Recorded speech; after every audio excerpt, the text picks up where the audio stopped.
we are going to talk about closing costs and what is involved in closing costs and why you need to understand them. Closing costs is super important because it's one of those things you either know it or you don't. And of course, I want you guys all to know what your closing cost is. So that way, nobody could take advantage of you. Before I begin, I just want to say, how was your week so far?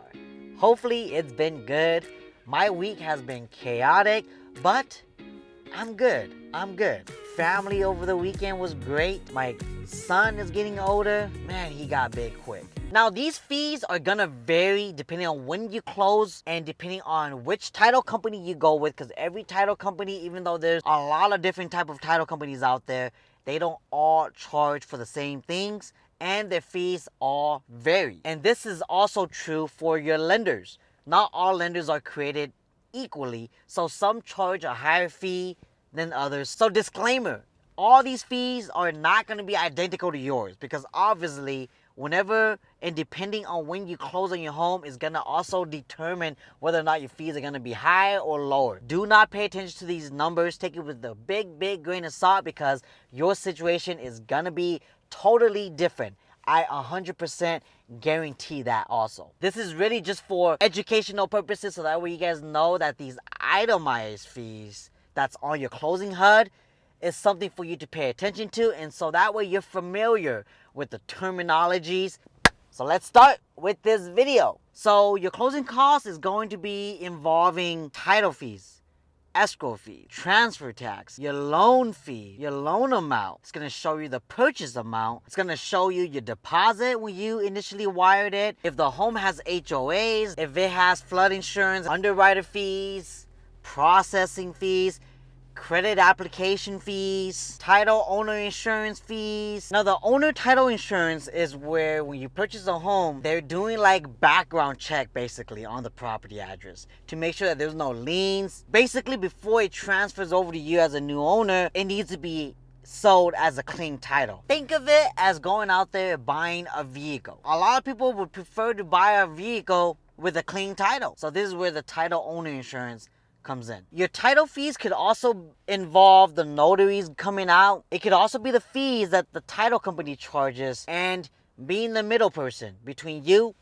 and the owners. Now, taxes. This is one of those confusing items on the closing HUD that many buyers are confused about. Depending on when the home closes, if the tax has already been paid for by the owners of that property, you may have to pay that prorated amount back to the owners. City taxes, all of that, similar thing too. Now, look at this part right here. You see where it says deed? Many new homeowners, when you buy a home, after a week of living in there, or maybe 2 weeks, you're gonna get some solicitation mails coming from a lot of solicitors. And on that mail, it's gonna say, Mr. Homeowner, congratulations on your new home. Did you want your deed to the property? If you do, pay us $90 and we will mail it out. But you already paid for it here. So these solicitors are actually pretty clever.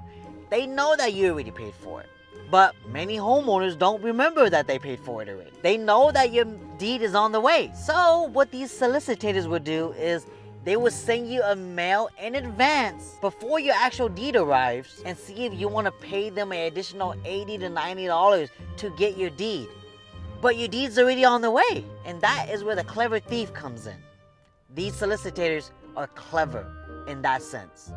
So now you know to avoid paying a solicitor. Besides, these mails, if you go to the very bottom of the mail, it's gonna say, for solicitation purposes only. That's basically an indicator that they're trying to solicitate and get you to pay them money, and they have no affiliation with a title company or your lenders. When you total everything up, it should equal to the same closing disclosures that your lender mailed you the day before signing. And when in doubt, you could always reach out to your lender or your agent to have them proofread this with you to double check to make sure that everything is in order and that it matches your closing disclosure. What made me thought of this video was recently I had a closing, and I always like to verify these closing HUDs with my clients before the signing to make sure that everything's in order.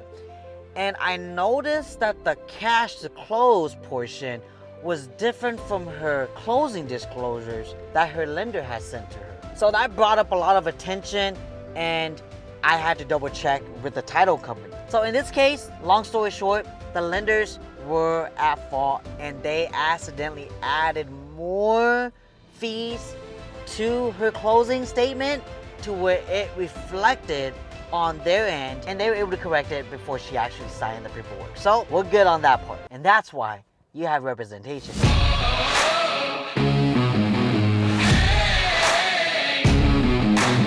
For those of you guys wondering how I was able to get this blue light right here, it's because of this little thing right here.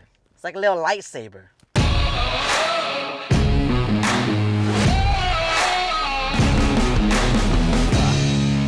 Gosh, that is bright.